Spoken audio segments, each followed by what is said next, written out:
1075 WGCI, the size #1 for hip hop and R&B. It's the morning show. The destined legend Leon Rogers, beautiful Kendra G, and myself, the shortest stand man in Chicago, Kyle. And as you all can see on the Zoom, we got two guys right now that are part of one of the biggest shows out on television right now, BMF on Stars. We got Kofi-Abrefa. What's going on, bro?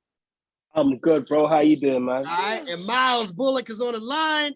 What up with it? What up? You know him as Lamar and Slick from BMF. What's up, brothers? What's happening, Mike? We're here, man. Kyle, we just gotta acknowledge the fact that Lamar has an accent, because this is tripping me out. I did not think Lamar went outside of the country. You mean to tell me you got a whole accent? I'm from across the pond, darling. That's how you know you a good actor. That's how you know you a great actor. Let's talk about it. Let's just get started with the fact that BMF is doing so well right now, man. If you guys get an opportunity to be a part of this show, did you have any idea that it would be this big right now? I guess, you know what, to be honest, like, we knew kind of what was coming off the back of us in terms of the world that 50's created with, you know, Power and Kanan. And so we kind of had that kind of that vehicle. But man, like after the first episode, and it got renewed for the second season, and then the kind of like Fifth's been saying, you know, it's the best show. Yeah. It still kind of blows my mind, the reception we're getting, you know, so it's great. Yeah, 50. While we were shooting, he kept on, it's gonna be bigger than Power. It's gonna be bigger than Power. And you know, you hear it, but it's one thing to see it actually happen and see it manifest and see how it's taking over. So we had an idea, but the idea, did it master reality? I think the reality exceeded the idea we had. You know what I mean? It's been a beautiful response. So couldn't ask for nothing.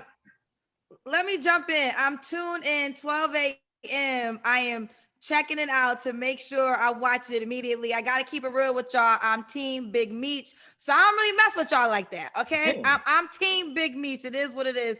But I got to say this. Both of your acting skills are amazing. Like, Lamar, you scared me in real life. Like, I was a little nervous talking to you when you first came on the Zoom screen because you really that scary. Because, like, you really bring this character to life. So let's talk about that. Is it so hard for you to play a villain? Now I see you got an accent. I was going to ask, so I look scary right now? No, I mean, Lamar, you bring your character to life. So it's like when Lamar's around, you gotta be on your toes because you never know what you're gonna do. And that's how I see you as Lamar. So yes, I was afraid. But when I heard the accent, I was like, oh, I could beat his ass in real life. Wow. I could beat his ass in real life. That's crazy. You say this accent. You know what I mean? This accent make me sound soft. That's crazy, bro. The accent make you sound soft. We can beat you in real life. But how does it feel playing that character, Lamar, who is such a villain, but necessary? I mean, look, like most of my characters, all of my characters that I play, man, I have to love them. I have to like, you know, and there are things about Lamar that I do like. You know, I like the fact that, you know, when it comes to the family, that's kind of like his softer side, and you know, he's a family man in that sense. And when it comes to the streets, he's heavily invested. He's passionate about that. So I like the complexity of Lamar, you know, and that helped me kind of delve in more into playing the character. Okay. Listen, I'm gonna keep it real, bro. And like I've told Kendra Kyle, Lamar's my favorite character on the show because every neighborhood had a Debo. Every neighborhood had a Debo, and he's that Debo, like, you know, and not going to jail because he's crazy. Like, that's the whole thing. Like, he really is crazy. But Myles and Kofi, I want to talk about it. Okay, so obviously, Kofi, you're from across the pond. Myles, you're here in the States. Talk about some of the similarities in taping BMF, and Kofi, you guys can speak on this in the game. Like, because, you know, I watched a show called Top Boy that talked about the drug game over in the UK. So talk about the similarities and that lifestyle that you guys are portraying on TV. What are some similarities that you guys see when you guys sit down and talk to each other and have your characters interact? Well, me and Eric, we talk about you know, how many people he's killed all the time. And it's kind of, no, man. You know what's funny, man? You know what's funny? It's just like, you know, the lifestyle, it's so funny. You see all these people, you see like all these guns, you see the guns and all this, you know, all this wild stuff, man. But all these dudes are kind brothers. You know what I mean? Like, you know, like you have 50 who has this persona of being like, you know what I'm saying, 50 Cent, he got shot up, blah, blah. But 50 Cent is such a kind guy, such a funny dude. And like Lil Meech is such a kind guy, such a like a quiet dude. And you know, and so it's just so funny that like everybody's energy kind of goes opposite of how we're being portrayed on screen. And it was just such a beautiful juxtaposition, you know what I mean? But as far as the life, man, like, I don't know. I ain't got nothing. I'm not in that. You know what I'm saying? I don't know what I mean. I ain't in that, dog. I'm a thespian. You feel me? Right.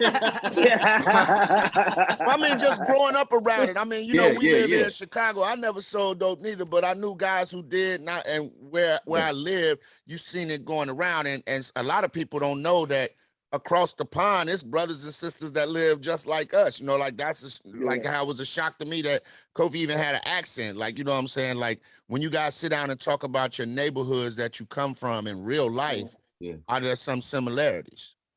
I mean, there's a hood everywhere in every world, man. You know what I mean? There's a ghetto everywhere. You know what I mean?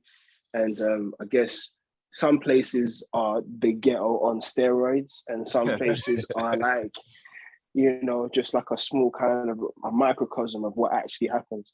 But either way, it all happens everywhere. So that kind of it's universal. You know what I mean? I can chop it up with somebody. Like Myles is from South Central. You know what I mean? Like we can chop it up in terms of there is a relative experience that we go through. We may have not made those choices, right? But our environment, right, kind of went, yo, there's that, or you can do this.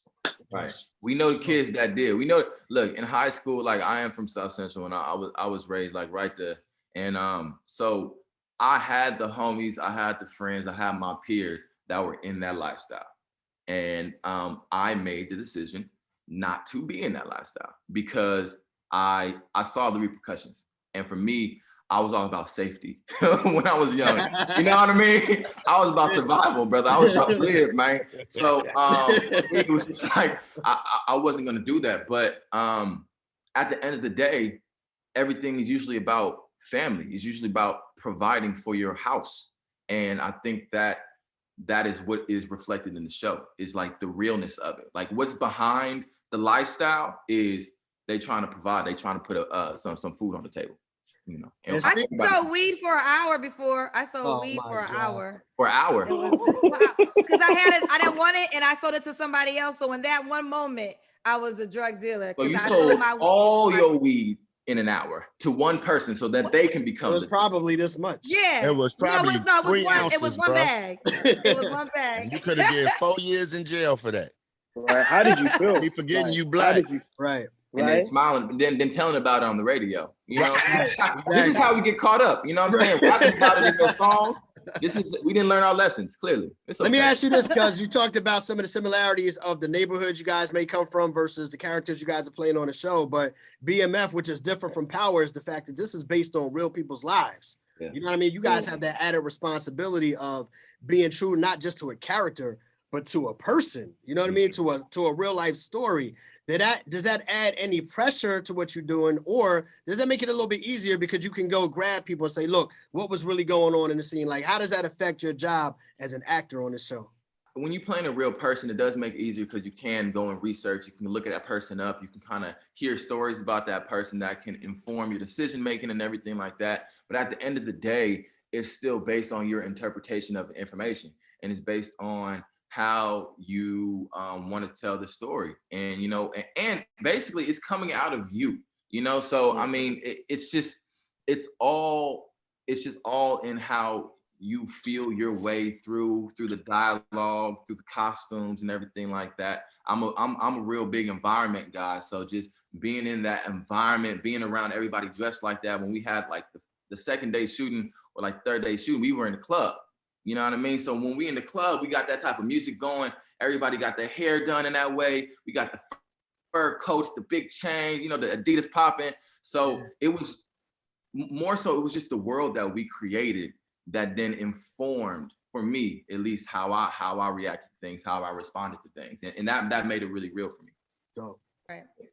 Now Lamar's character, let's guess Kofi.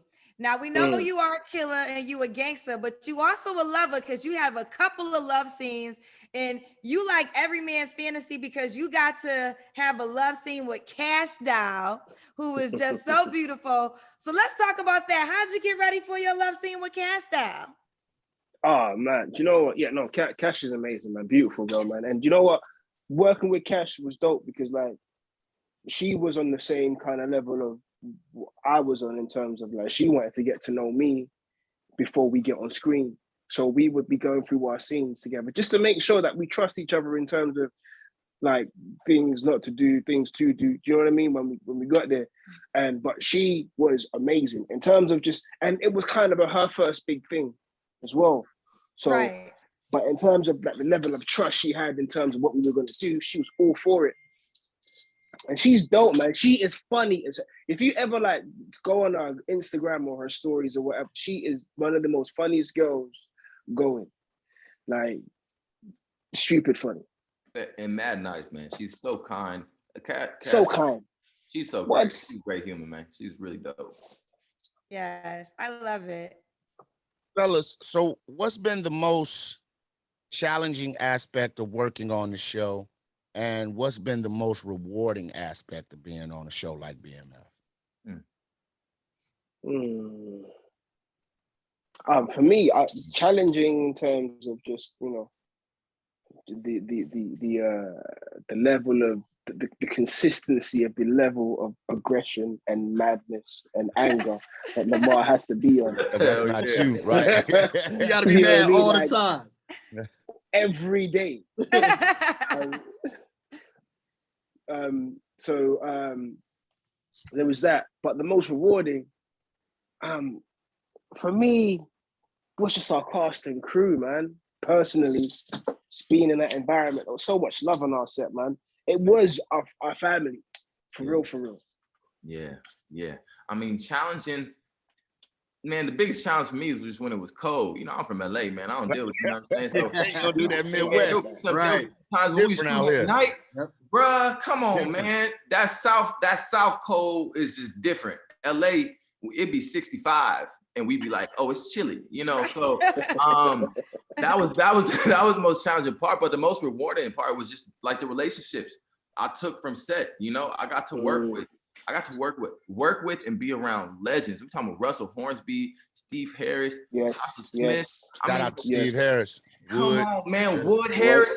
Man, like honestly, that was surreal. That was surreal being in the presence of those folks and just seeing how they work. And the energy they bring to their set and energy they bring to their characters. And Tasha Smith is just alive. There's nobody like her in the industry, you know? And so that was extremely rewarding, and getting to, you know, connect with Kofi and getting to connect with Da Vinci and Lil Meech. And I mean, it was just the environment we created was so familial, and we were all chilling when we weren't shooting. It was just a great time. So that was definitely a great takeaway.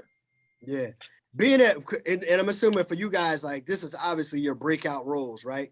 You know, you guys have been honing your craft for a while, but this is the role that's kind of people are really starting to recognize you for. You can say that? Man, ain't nobody recognize you.